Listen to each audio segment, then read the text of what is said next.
What's going on, everybody? Welcome back to Frankie's Aquatics right here on the wonderful platform that is YouTube.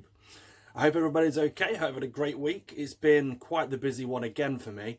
Not that I'm complaining. It's been fun. I had lots of things to do, lots of things to contend with, and a few changes to Frankie's Aquatics in the process. So in case you've missed it, I do have baby axolotls that I've bred myself. I have some wilds, and I also have some leucistics and some dirty leucistics too, and they are currently for sale. There's been quite a high demand for them. Many of them have already gone to their new homes, or will be within the next week, maybe two. But if that's something you're interested in and you want to get involved in that, then either drop me a message right here on YouTube, or you can head on over to my Instagram, which is at Frankie's Aquatics. My personal Instagram is at Shade09, and get in touch and we'll talk and see what we can do, see what we can figure out. Obviously, the only thing that I do ask is obviously that you're based within the UK for either collection or shipping purposes. It's a bit of a walk to go over to America and all the other countries around the world. So you have to kind of be within the UK. That's the only flaw really that there is. So yeah, get in touch and let me know if you want to have a gander at my axolotls. So anyone that knows me knows I can talk fish all day, quite happily, all day, every day, and still have that itch to talk more about fish and aquatic critters. I love them. I'm very passionate about my hobbies. I give 110% to everything that I do within this hobby, and within life, to be fair. I'm a very that sort of guy. I give everything. I give it my all. So I do talk aquatics a lot. I recently had my brother-in-law around who said basically I used to do a lot of this stuff but for the gaming industry, and he asked me, "Are you ever going to get back into the gaming side of things?" And I was like, not really. I'm doing something else now. And I told him about Frankie's Aquatics. I told him about it, and I showed him a couple of videos on my YouTube, and he was like, "Oh, fair enough." He's not into fish, not into fish keeping. I think I slightly bored him a little bit, if I'm completely honest. But he sat there, bless him, and he watched my videos all the same. And then he kind of came back a couple of days later, and he was like, "Frankie, got something for you." I was like, "What?" He's like, "You need to get rid of that Frankie's Aquatics." I was like, "What?" He's like, "You need to get rid of it, just scrap the whole thing." I was like, "Why is that?" And he was like, "I've got a new name for you." I was like, "Go on." He goes, "You've heard of Aquaman, now you've got Aquafran." I was like, damn, I missed a beat there. I can just imagine.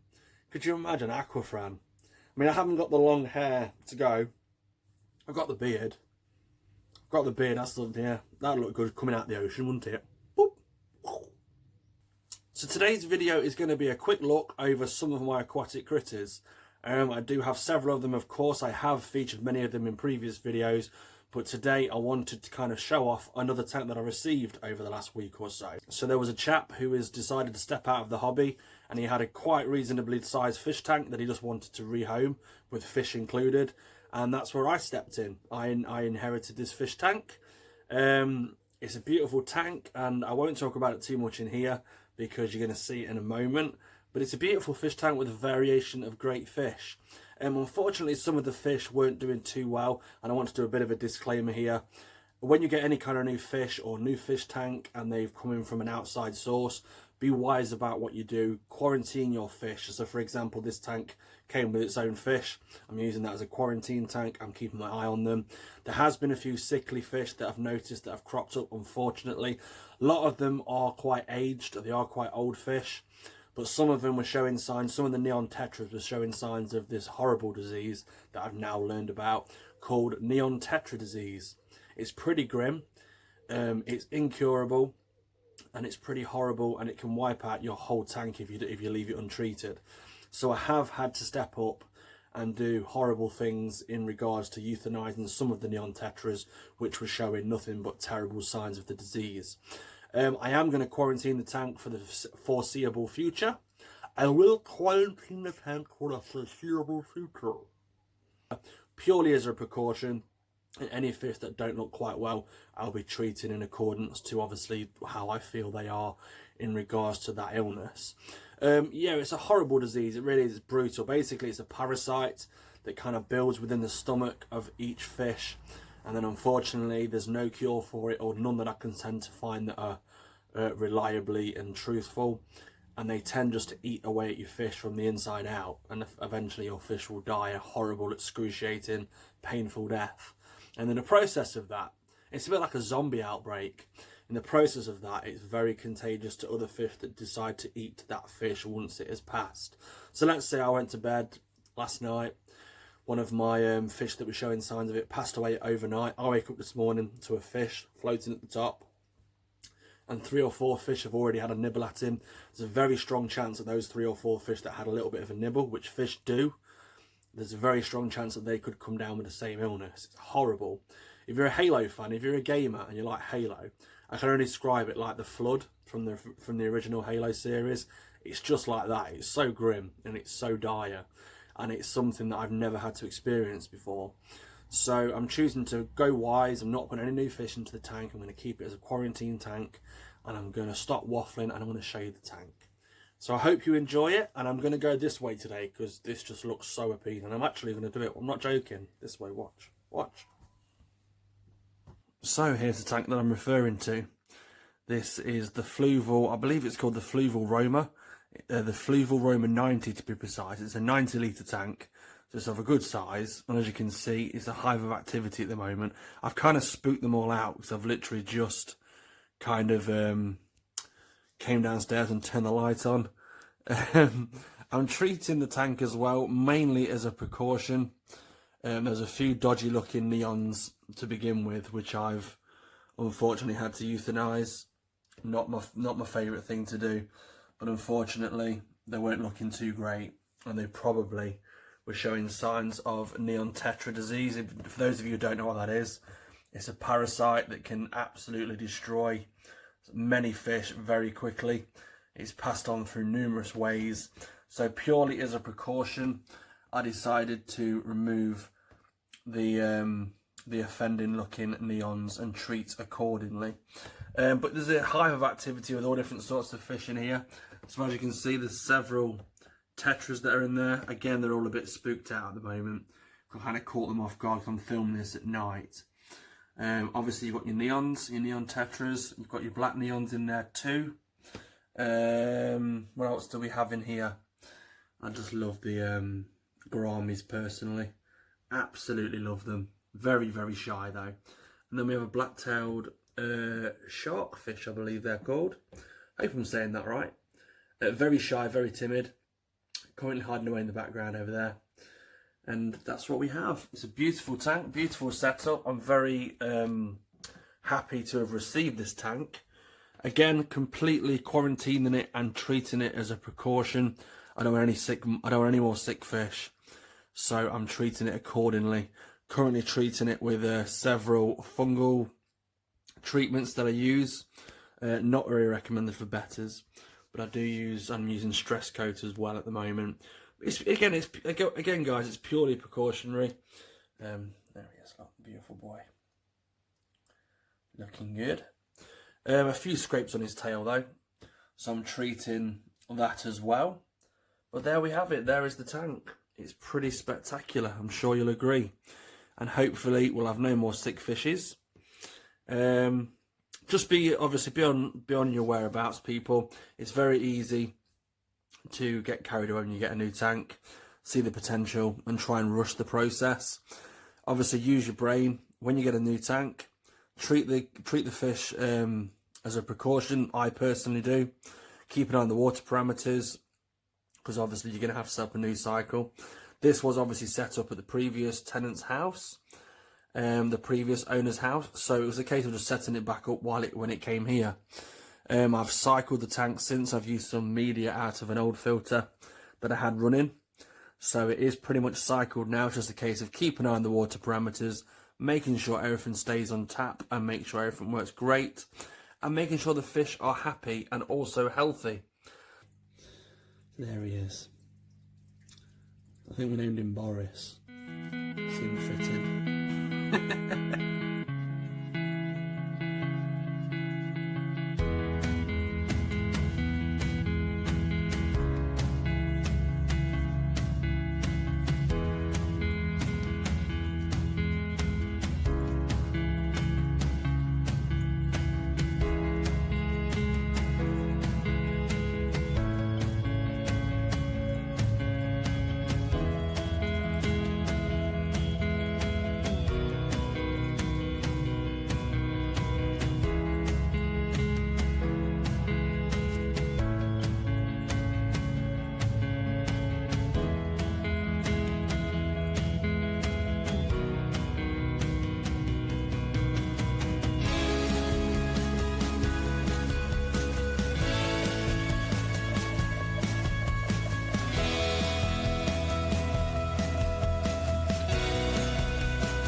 one of my community tanks. I've got quite a few small fish in this one. I've got neon tetras, as you can see.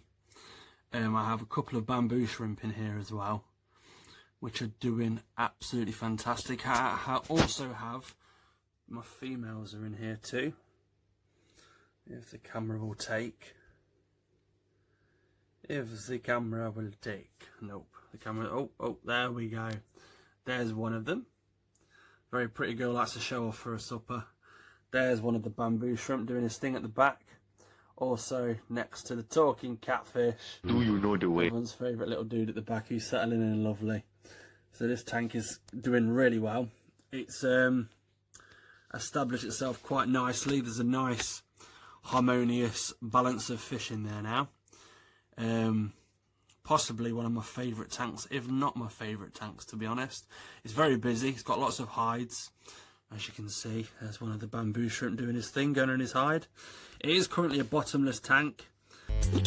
Bottom. Although I am going to be switching that. I'm going to be going to a heavy sand, mainly for the plant's sake, really.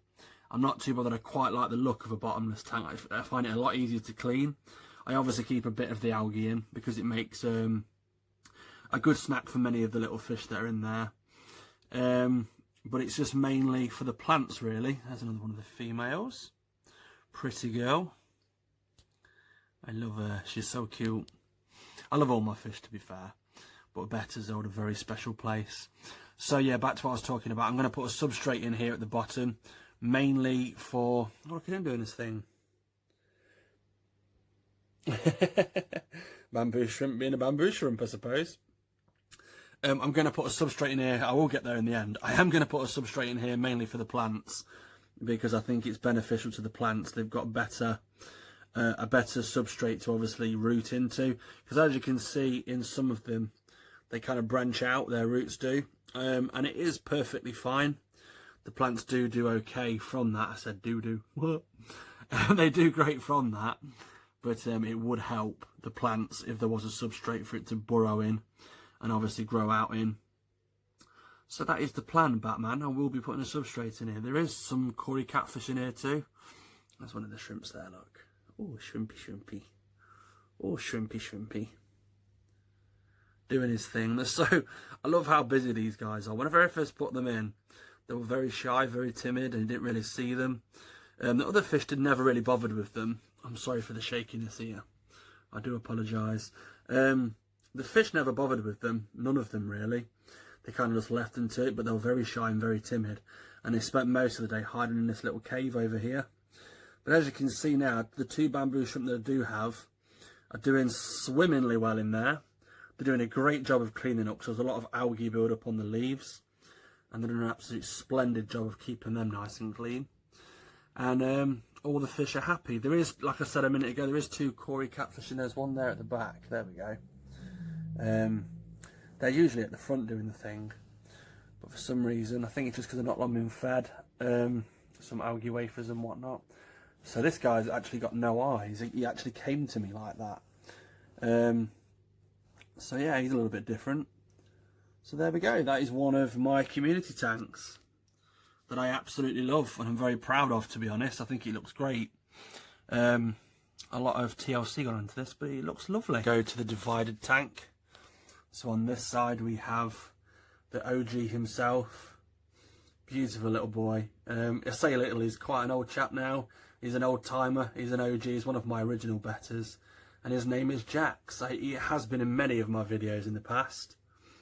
He's a beautiful little boy, quite the entertainer. But as you can see, he's starting to show his age, bless him. He's starting to lose his colour a little bit. And I've noticed when betters tend to age, they tend to go a little bit almost paler in the face, a little bit patchy almost. And unfortunately, this little guy is showing those signs, but he's still going strong. He still shows a lot of interest in the women as well. If I separate the divider that's in between him and the community tank, he does like to show off to the ladies. And he's in phenomenal shape considering his age. I think he's about 3 now. He wasn't a baby when I got him. He was quite a mature boy when I got him. He was part of a breeding project just recently, just before the Axolotls decided to surprise me with their eggs. and he was going to be the first breeder. I really wanted to get at least one batch of babies out of him because he's just so beautiful. But unfortunately, the little boy didn't succeed. So we decided to give him an old break. He's an old timer, like I said. He's an old chap. So we gave him a break. And we're probably going to not try that again. Just down to his age, really. I'd love nothing more than for him to be a father. I think he'd be a great dad. I mean, he still bubble nests frequently. Plenty of life in the old dog yet, I suppose. But unfortunately, for his own sake, I don't really want to put him with a female because he did lose a little bit of his tail during the breeding process. It was just an unsuccessful... It was just an unsuccessful time, so I'm not going to put him through that again. The old timer deserves... He's retiring now, so I'm going to let him retire with grace. And on this side, we have one of my newest boys. His name is Duck. As you can see by his tail, he's been a bit of a nipper. He's been trouble from the word go, this chap has. He came in for a birthday present from my good friends. Beautiful boy. He showed very small sign of tail nipping when he very first came, but now he is, if it wants to focus, not going to focus, are you? Oh, I don't know. We'll see. There we go. So, unfortunately, I've caught him nipping several times. At first, I thought it might have been his hide. He had like an old volcano ornament in there that was obviously a fish hide. I thought it might have been that he was catching himself on. But no, lo and behold, I put one of my security surveillance cameras on his tank just to see what he was doing, to try and work out what was going on with his tail. I thought maybe it could have been the volcano ornament that was in there. Maybe he was getting himself caught on the filter intake. But no, lo and behold, I caught the guy when he lies down at night. He tends to bite hold of his tail and take little nibbles out of it. Now, thankfully, it is on the mend. I am treating him with salt, and it is slowly repairing itself. It was a lot worse than this, to be honest. It took me a while to figure out what he was doing. But thankfully, I've kind of worked him out now. I tend to find that when I tend to go for boys that have really fancy tails, I have terrible luck. Minus this chap here, I have terrible luck when it comes to them maintaining their tails. I blame myself quite heavily to begin with, thinking it was maybe something I was doing, but I've always been a little bit anal when it comes to checking the water parameters, so my waters are always on point. But no, lo and behold, this little chap came with a lovely, like almost feather-like tail, but unfortunately the little nipper decided to nip at it. So Duck, you're a bad boy. That's right, you run away, you're a bad boy. And then over here we have, she was part of our community tank. This is a Lagatha.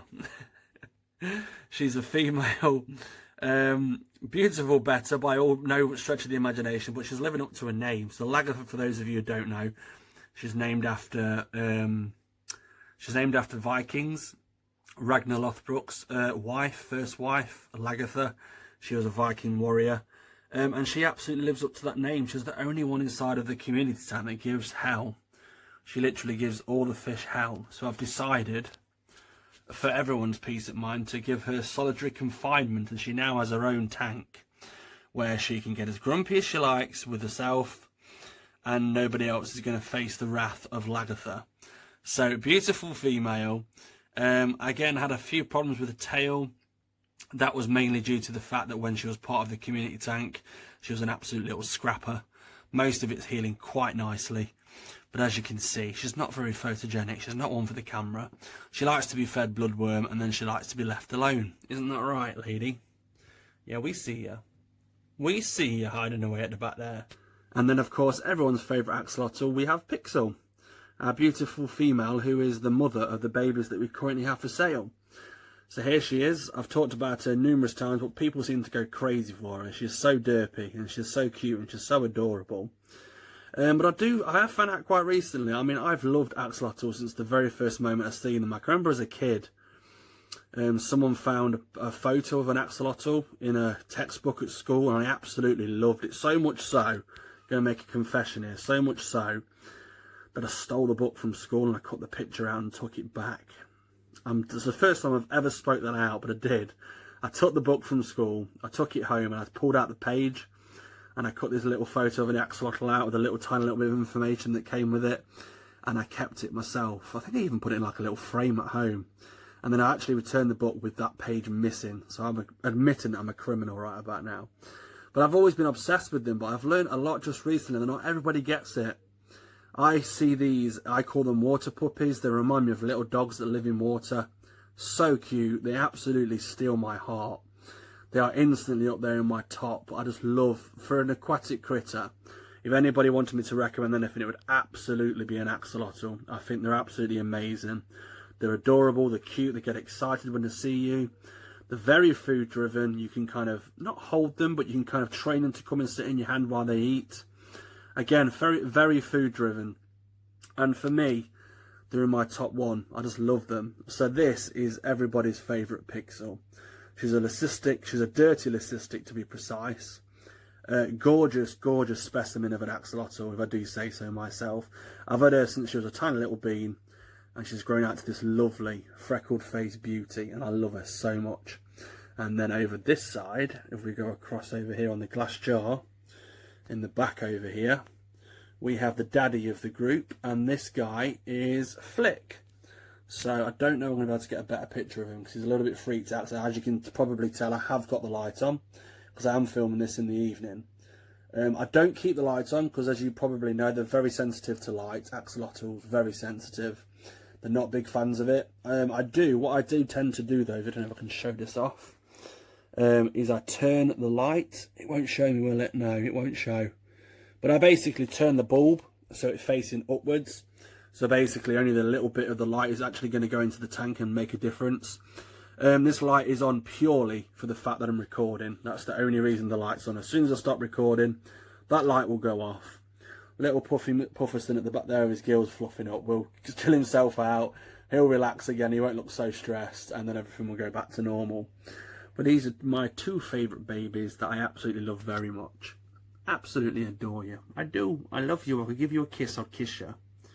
If I could kiss those big lips, I'd kiss you. Beautiful. Beautiful. So there you have it. That's today's video in a nutshell.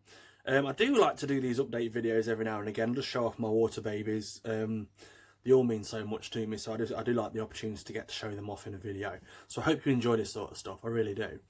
If there's any questions or comments or anything that you have, then please let me know in the comments below. So if you have had any experience with this neon tetra disease yourself, can you just leave me a comment below and let me know how you dealt with it?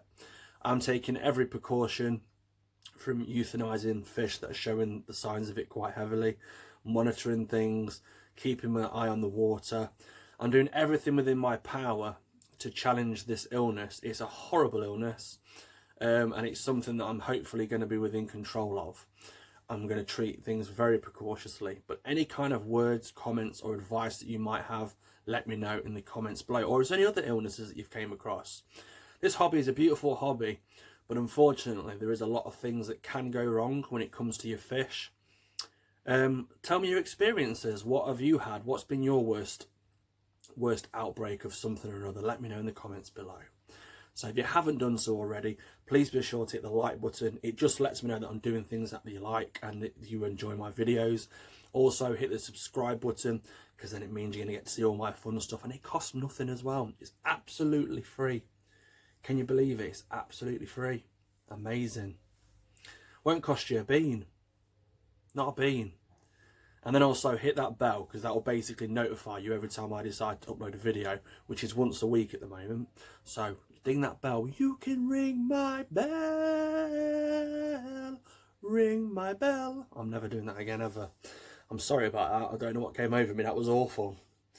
That was genuinely awful. I'm sorry. I'm embarrassed. I'm really embarrassed with myself now. So until next time, ta-ta for now.